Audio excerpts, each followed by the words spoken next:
En fait, j'ai pris la parole par motion de procédure, conformément à l'article 82 de notre règlement intérieur. Comme vous le savez, lorsque nous examinons une loi, que ce soit une loi de prorogation, une loi d'habilitation, nous devons terminer toute la procédure.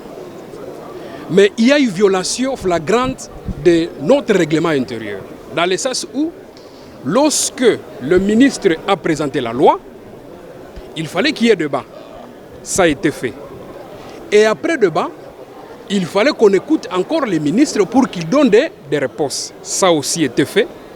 Mais à ce moment-là, le président allait appeler les députés pour qu'on fasse quoi? Pour qu'on reçoive d'abord la loi au niveau de l'Assemblée, au niveau de la plénière. Ça a été fait.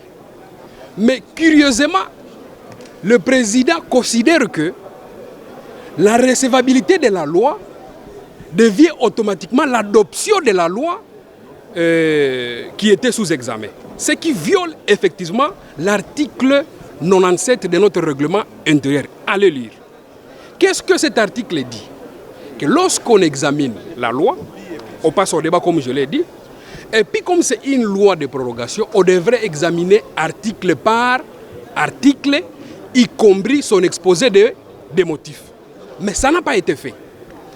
On a procédé d'une manière cavalière pour montrer que c'est toute l'Assemblée qui a fait quoi? Qui a prorogé. Or que vous savez que chacun a son opinion. Moi, j'allais voter contre l'état de siège parce que je ne suis pas pour que ça continue à être prorogé. Mais là, je suis bloqué. Comment je vais exprimer cette voix de dire que non, j'ai voté contre? Parce qu'effectivement, l'article 97 a été violé. Et si vous lisez l'article 97, comme c'est une loi entière qui devrait être votée, on devrait passer par vote nominal, ce qui n'a pas été fait. Et par conséquent, vous vous rendez compte que c'est comme si toute l'Assemblée nationale a voté pour la prorogation de l'état de siège, alors que c'est faux. Il y a de ces députés-là, si on allait passer à cette procédure ici, ils allaient s'exprimer, soit non, soit pour, soit contre.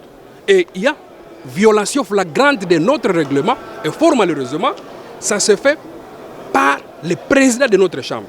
Et ça, c'est trop dangereux. Et on ne peut pas accepter que nos propres règlements, nos propres lois qui nous régissent ici à l'Assemblée nationale soient encore violées par nous-mêmes députés. C'est inacceptable. Écoute, c'est une question, c'est une loi. C'est la loi de prorogation. Dès lors que c'est une loi, on devrait respecter toute la procédure. Et l'article 97 est très bien clair là-dessus. Et c'est un règlement actualisé. Ce n'est pas un règlement de la structure passée, c'est un règlement actualisé. Donc il y a une violation de notre règlement intérieur. Et moi, en tant que député, je ne peux pas accepter qu'on viole le règlement intérieur alors que je suis là. Et j'allais voter contre la prorogation.